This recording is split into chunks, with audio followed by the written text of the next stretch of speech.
Are you consumed by harsh judgments about yourself, especially as it relates to your pain or illness? Are you struggling with making room for your feelings and sensations? Do you have trouble staying in the present moment? Have you ever felt unstable in your sense of self? Or do you feel like you are your illnesses, you are your body and your mind?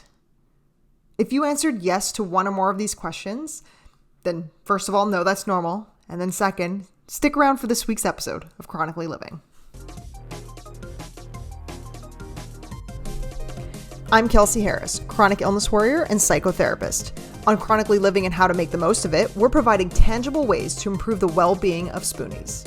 So get ready to make the most out of your life, even with that pesky chronic illness.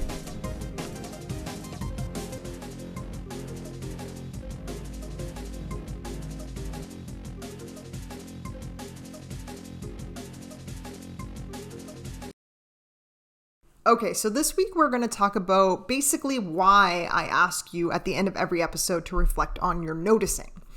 I've read that people with chronic illnesses and chronic pain are actually too self-aware, meaning that many of us focus too much on our symptoms and what's going on with our body. However, I'd say that is only like one aspect of what self-awareness is.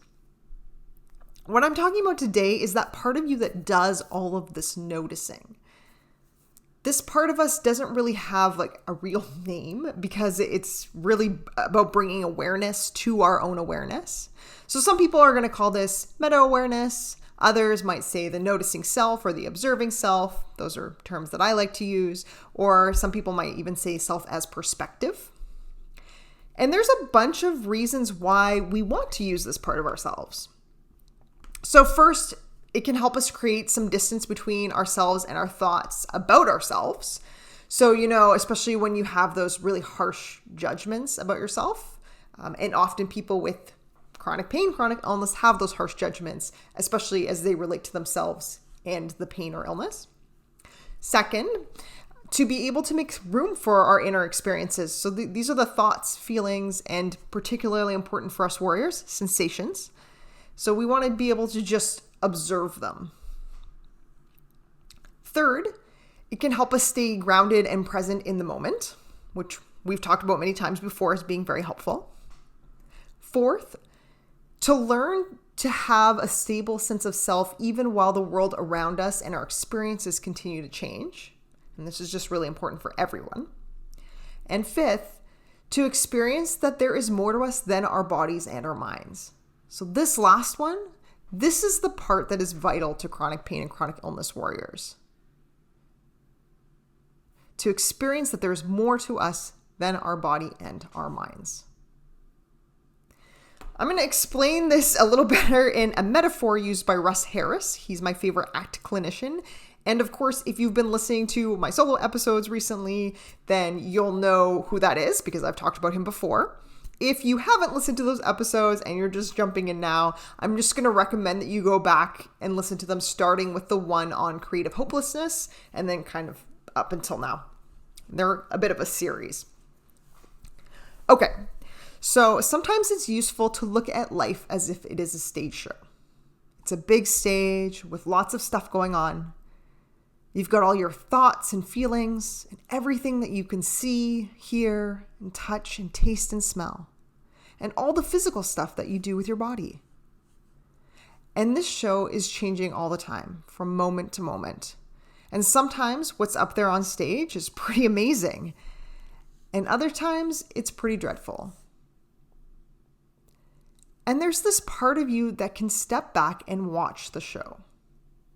Always there, always watching. It can zoom in to any part of the show and take in the details, or zoom out and take in the big picture. The thing is that show is changing all the time from moment to moment. But the part of you that watches, it doesn't change.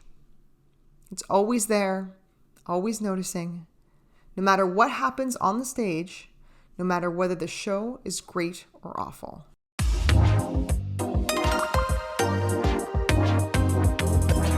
What this means is that we are not our thoughts, our feelings, our sensations, our memories, our urges, and so on. When we have illnesses, we often lose a sense of self or get so sucked into all of these things that we think that it is ourself. But really, there are kind of like three aspects to the self. So there's the physical self, or our bodies. And of course, that's where our autoimmune conditions or other chronic illnesses, whatever you're struggling with right now, that's where that lies. But also in that physical self, there's just the regular physical things that we can do, like walk and talk, and things that we need to do, like, other bodily sensations like hunger and when our bladders are full and all of that, like all our regular biological mechanisms. Then there's the thinking self, or our minds. And this is where our mental health issues lie, but it's also just where our normal thoughts and emotions and memories and so on, that's where it's held. Then there's the third part, and that's the noticing self. And this part we use to notice our minds and bodies. Now, even though I've just broken this down into parts of ourselves, there are really no parts, quote unquote parts per se. We are just whole human beings, right? We are just one. Our minds are not separate from our bodies. Our noticing selves are not separate from our thinking selves. This is just a way of speaking about the different aspects of what it is to be human. So let's do a quick exercise together so you can see what I mean. So for the next 30 seconds or so, I'm just going to get my timer ready. I just want you to silently listen to what your mind is saying. And if your thoughts happen to stop at all, then, just keep listening until they start up again, because they always do. So 30 seconds starts now.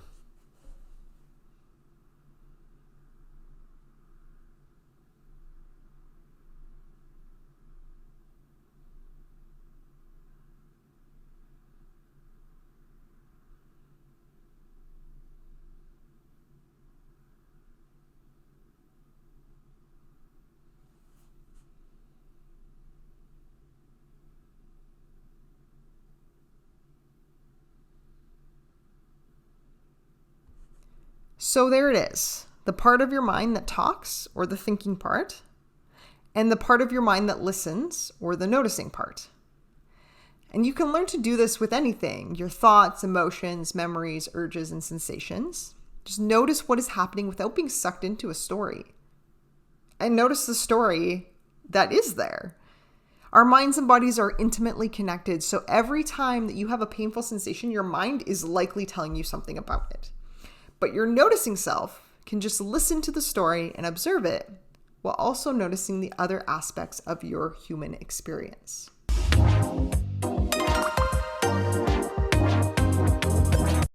Okay, one more example we can do together, if you're comfortable doing so. And of course, if you're not driving or on a run or anything like that, you need to be somewhere where you can hopefully sit and pay attention for a few minutes.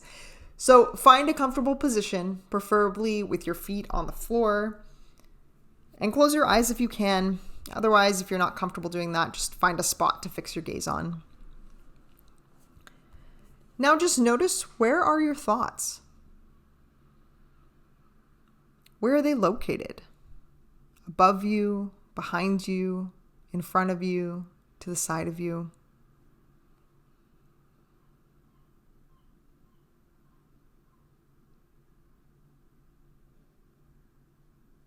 Notice the form of your thoughts.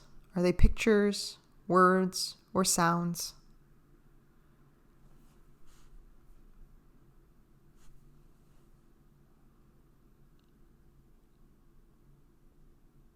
Notice if they are moving or still. If they are moving, at what speed and what direction?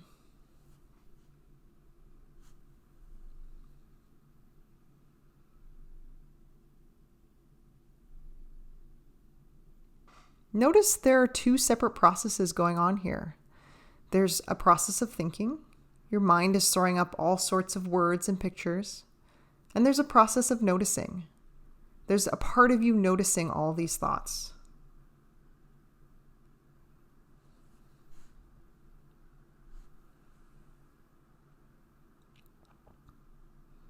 Now, this probably gets your mind whirling and debating and analyzing. So let's do it again. Notice where your thoughts are located. Are they pictures or words, moving or still?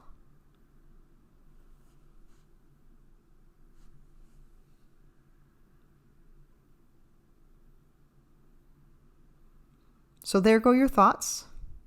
And there's a part of you able to notice them coming and going. Your thoughts keep changing, but the you that notices them does not change. Again, this probably gets your mind whirling, debating, and analyzing. So let's do it one more time. Notice, where are your thoughts? Are they pictures or words? Moving or still?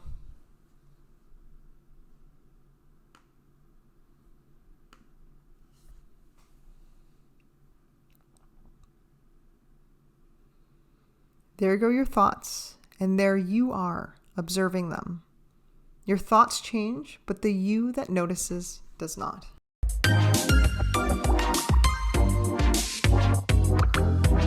So this is the part of your awareness I would encourage you to work on, especially if you're struggling with thoughts that you are your illness or that you are your pain. Just notice. I have a guided version of the last exercise we did called There You Go Your Thoughts, as well as a longer guided exercise called The Continuous You on my YouTube channel. If you want to have some practice with that's guided. The links will be in the show notes. And of course, I always do recommend working with a mental health professional on this kind of thing. Sometimes a lot of more painful thoughts can come up, or different things that you might want to be able to debrief with someone. So yes, that's just, the show is really just for psychoeducation. I can give you some ideas and some research on all of this, but really, if you need more help with this, you need to seek the appropriate professional. And of course, we can't end this episode without doing that ever so important reflection. That's what the whole episode was about. So what did you notice about your thoughts and feelings during this episode, and especially during those exercises? What are you noticing now as you reflect back on that noticing? Everyone, keep making the most of it. Special thanks to Marty for the original music and Charity Williams for the original artwork.